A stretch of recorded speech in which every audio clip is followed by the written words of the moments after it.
Hola. Bienvenidos a Código Conspiración, el lugar donde revelamos los secretos ocultos, las verdades prohibidas y los misterios que desafían la historia oficial. ¿Listos para descubrir lo que otros no quieren que sepas? Comencemos. ¿Alguna vez te has preguntado si toda tu confianza espiritual está realmente cimentada en la verdad, o si, sin darte cuenta, podrías estar siguiendo un rumbo que no te lleva a donde crees?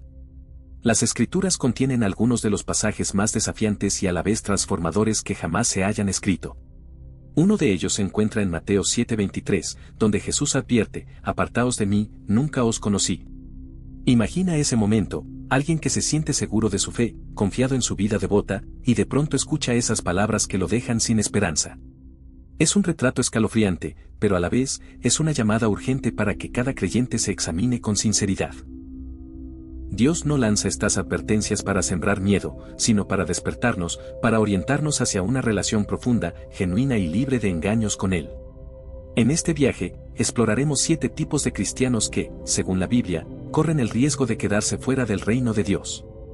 Tal vez reconozcas algunos de estos rasgos en tu propia vida o en personas que conoces. La buena noticia es que, mientras tengas aliento, siempre hay oportunidad de volver el corazón hacia la corrección y la gracia divina. A fin de cuentas, Dios no quiere la condena de nadie, su deseo es que tomemos conciencia y escojamos caminar en la verdad. Primero, pensemos en el cristiano hipócrita, que a menudo goza de respeto en su comunidad eclesiástica, pero cuyo interior dista mucho de estar rendido a la voluntad de Dios. Jesús, en Mateo 23, 27-28, se refiere a estos creyentes como sepulcros blanqueados: se ven bien por fuera, pero por dentro encierran actitudes morbosas, egoístas o incluso vengativas. El hipócrita no se limita a fallar ocasionalmente, algo normal en cualquier ser humano, sino que practica de manera deliberada una doble vida, presentando una imagen piadosa mientras protege zonas oscuras que se niega a rendir. Este tipo de persona podría discursear sobre el amor, la generosidad o el perdón, pero en su vida íntima actúa con egoísmo, rencor o manipulación. Lo más grave no es su máscara, sino que llegue a creer que esa apariencia le bastará para engañar a Dios. Para no caer en esta trampa, conviene confrontar con valentía cualquier discrepancia entre lo que decimos creer y lo que practicamos. Cuando hallamos falta de coherencia, el primer paso no es ocultarlo ni fingir, sino arrepentirnos con sinceridad y pedir la ayuda de Dios para cambiar. El segundo tipo se puede resumir en el cristiano tibio. Los llamados tibios viven en una zona intermedia, no son abiertamente fríos ante la fe, pero tampoco muestran ese ardor que tendría una fe viva y apasionada. La Biblia, en Apocalipsis 3, 15-16, los describe como algo que provoca náuseas a Dios. Un ejemplo claro es aquella persona que va a la iglesia regularmente, pero en cuanto sale, su vida vuelve a centrarse en el confort, en el consumismo y en las mismas rutinas que no tienen nada que ver con Dios. No está del todo lejos, pero tampoco está cerca, se encuentra en ese lugar de apatía, donde evita esfuerzos serios para conocer más al Señor o para servir a los demás con compromiso. ¿Cómo salir de la tibieza? Esforzándose por buscar a Dios a diario, con disciplina y corazón sincero, y evaluando los hábitos y decisiones que, sin darnos cuenta, nos mantienen en un estado de indiferencia. El tercer perfil es el cristiano orgulloso, aquel que se cree con méritos suficientes para elevarse por encima de otros. El orgullo es uno de los pecados que Dios más reprueba, al grado de oponérsele, según Santiago 4:6. Quien es orgulloso confía más en su supuesta rectitud, logros o teología que en la gracia inmerecida de Dios. Es la actitud del fariseo que, en Lucas 18:11, oraba: «Te doy gracias porque no soy como otros hombres». El problema radica en que el orgulloso no ve la profundidad de su propia necesidad de perdón. Quizás cumpla con muchas normas eclesiásticas y sea un líder destacado, pero si su corazón desprecia al prójimo, su verdadera comunión con Dios se quiebra. Para contrarrestar este veneno del alma, se recomienda la humildad activa, reconocer que todo don proviene de Dios, practicar la gratitud con frecuencia y buscar crecer sin medirnos con los demás. Un cuarto tipo, ligado a la cultura de nuestro tiempo, es el cristiano materialista. En una sociedad donde el consumo y las apariencias se han vuelto religión, algunos creyentes permiten que la ambición y la acumulación de bienes desplacen su amor hacia el Señor. Jesús es claro en Mateo 6:24 al afirmar que no se puede servir a Dios y al dinero a la vez. La persona materialista puede llegar a confundir sus compras constantes y la búsqueda de lujos con la voluntad de Dios, racionalizando que así bendice a su familia o a su iglesia. Pero cuando esos bienes se convierten en el eje de su identidad y felicidad, la devoción genuina a Dios se debilita. Combatir este patrón implica cultivar la generosidad, entender que somos meros administradores de los recursos y poner el corazón en las cosas celestiales, no en lo efímero de la moda y el lujo. Otra figura es el cristiano desobediente. No se trata de errores puntuales, sino de una falta de sometimiento consciente y persistente a lo que la Biblia enseña. Como recordó Jesús en Lucas 6:46, es absurdo llamarlo Señor y no cumplir lo que Él ordena. El desobediente sabe que dice Dios, pero decide ignorarlo por conveniencia, miedo o necedad. Por ejemplo, alguien puede leer que debe perdonar a su ofensor, pero se aferra a la amargura y justifica su actitud. O tal vez Dios lo llama a un servicio específico, pero él escoge desoír esa voz. Para librarse de la desobediencia, se requiere un acto de humildad y arrepentimiento, reconocer que las leyes divinas no son un mero conjunto de reglas, sino el camino a la plenitud y la madurez espiritual. El sexto arquetipo es el cristiano infructuoso, mencionado en Juan 15:2, donde se nos habla de esas ramas que no producen fruto y que, en consecuencia, son cortadas. La fe cristiana no consiste en declaraciones vacías, sino en una transformación que genere frutos de amor, justicia, bondad y dominio propio, entre otros.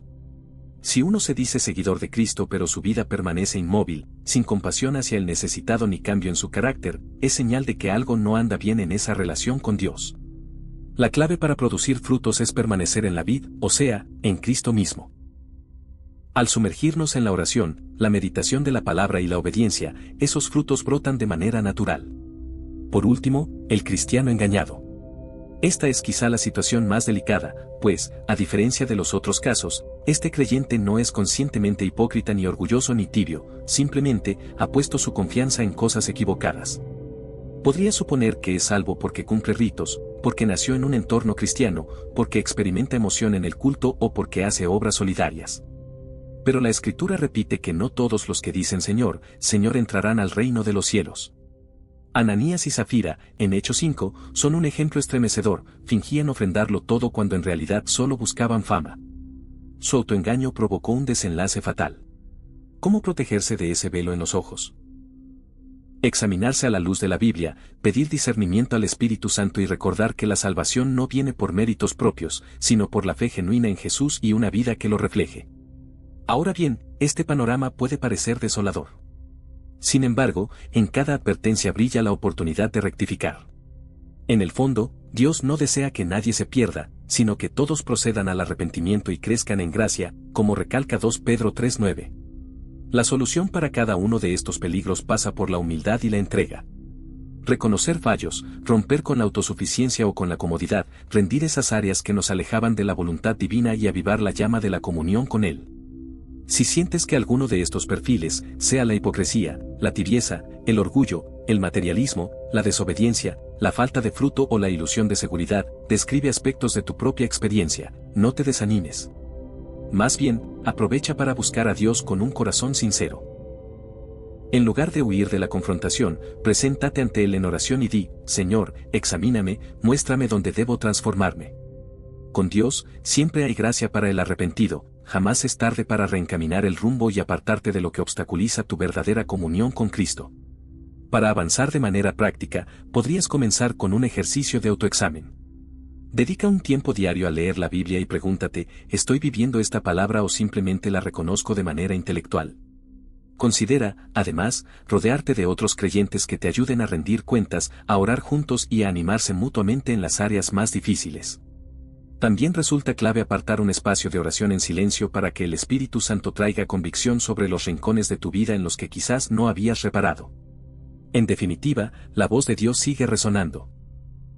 No desea que vivamos en una fe superficial, sino que alcancemos la plenitud de su amor, su poder y su propósito para nosotros.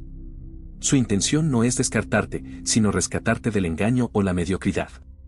Todo aquel que elige arrepentirse y alinear su corazón con Cristo puede experimentar una renovación que transforma su manera de pensar, de sentir y de actuar en el día a día. Gracias por acompañarme hasta este punto. Confío en que estas reflexiones, aunque duras, te animen a profundizar en tu camino espiritual y a no contentarte con menos de lo que Dios promete en su palabra. Si te ha impactado este mensaje, te invito a suscribirte a este canal. Aquí seguiremos explorando la verdad bíblica para crecer en fe, esperanza y amor. Comparte también este video con alguien que necesite escuchar esta advertencia o aliento. Quiero animarte a que, en lugar de temer este llamado, lo veas como una oportunidad para reenfocar tu vida en la gracia y la voluntad de Dios. Me despido recordándote que nunca es tarde para reencontrarte con el Padre, porque Él abre sus brazos a todo corazón arrepentido. Que tu día se llene de su presencia y que cada paso que des sea un testimonio vivo de un cristianismo auténtico. Hasta pronto, y no dejes de unirte a los próximos contenidos para seguir caminando juntos en la senda de la fe.